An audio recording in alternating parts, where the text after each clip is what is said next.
राधे राधे दोस्तों आज मैं गुरुवार के दिन आपको बताऊंगी कि केले के पेड़ की पूजा गुरुवार के दिन ही क्यों होती है।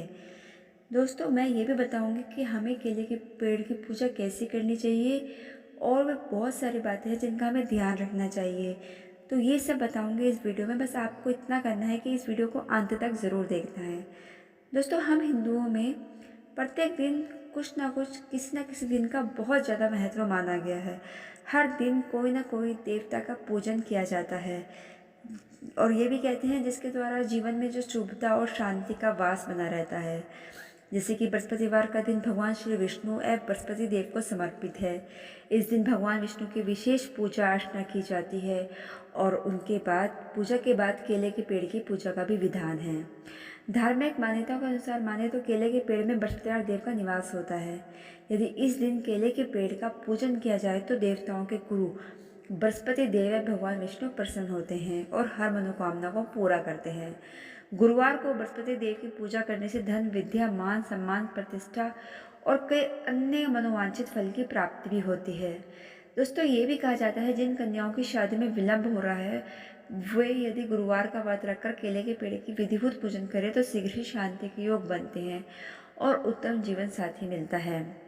तो दोस्तों केले के पेड़ की पूजा वैसे जो विद्या होती है उसके लिए भी किया जाता है। जो बच्चे पढ़ने में ज़्यादा जिनकी दिलचस्पी नहीं होती है ये वो भी अगर बृहस्पतिवार के दिन केले के पेड़ की पूजा करें तो उनकी पढ़ाई के लिए भी, विद्या को पाने के लिए भी बहुत अधिक उत्तम होगा।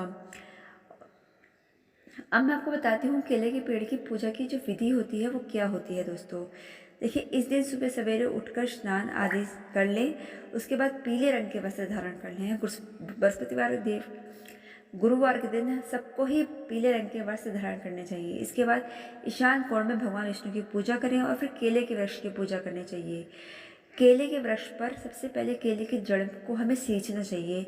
हल्दी की गांठ, चने की दाल, गुड़, अक्षत और पुष्प, पीले फूल अर्पित करने चाहिए। अब घी का दीपक जलाकर आरती करें, उससे केले के जड़ के पास रख दें। बृहस्पतिवार की कथा पढ़ने के बाद वृक्ष की परिक्रमा करें और आपके मनोकामना पूर्ति के लिए भगवान विष्णु से प्रार्थना करें। और ध्यान रखें कि अगर केले का वृक्ष घर में ही लगा रखा है तो उसकी पूजा नहीं करनी चाहिए। घर से बाहर या मंदिर में वृक्ष लगा है तो वहाँ पूजन करना अति उत्तम होगा।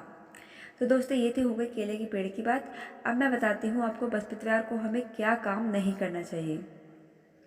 दोस्तों गुरुवार के दिन महिलाओं को अपने बाल नहीं धोने चाहिए। इससे कुंडली में गुरु ग्रह जो होता है उसकी स्थिति कमजोर हो जाती है। इसके साथ ही जो वैवाहिक जीवन, संतान सुख पर भी बुरा असर पड़ता है। इस दिन सिर, दाढ़ी आदि के बाल नहीं कटवाने चाहिए क्योंकि इससे संतान सुख में कई तरह की समस्याएं उत्पन्न होती हैं। बृहस्पतिवार के दिन हाथ पैर के नाखून भी नहीं काटने चाहिए। इससे सेहत पर बुरा असर पड़ने के साथ गुरु ग्रह की स्थिति भी कमजोर होती है। दोस्तों गुरुवार के दिन दक्षिण पूर्व नृत्यंगीय कोण और पूजा करने से बचना चाहिए, खासकर दक्षिण दिशा की ओर, क्योंकि इस दिशा में दिशाशूल रहता है।